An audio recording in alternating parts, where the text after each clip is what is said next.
If you want to find out sum of all positive divisors of 240, this is how you should be able to do it. The very first step is to find out the prime factorization of the given number. In this case, it is 240, right?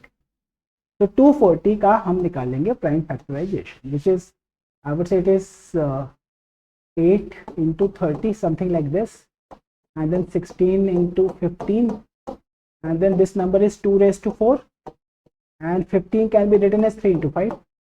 Bases need to be the prime number, only then it is called as prime factorization. So this is what is the prime factorization of 240, right? Now how do we find out the sum of all the factors of 240? This is what it is.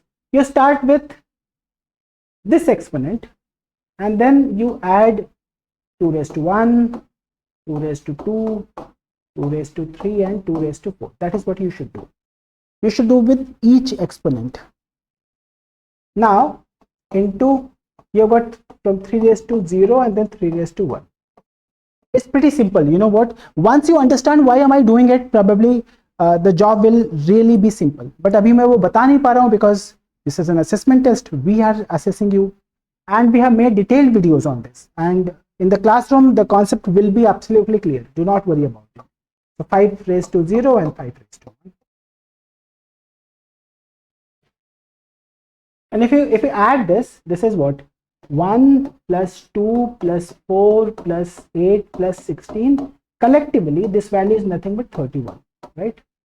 31 and then 4 and then 6. 4 into 6, so that is 31 into 24.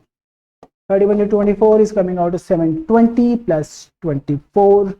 The right answer out here is 744. Why am I doing it? We will do it in the class.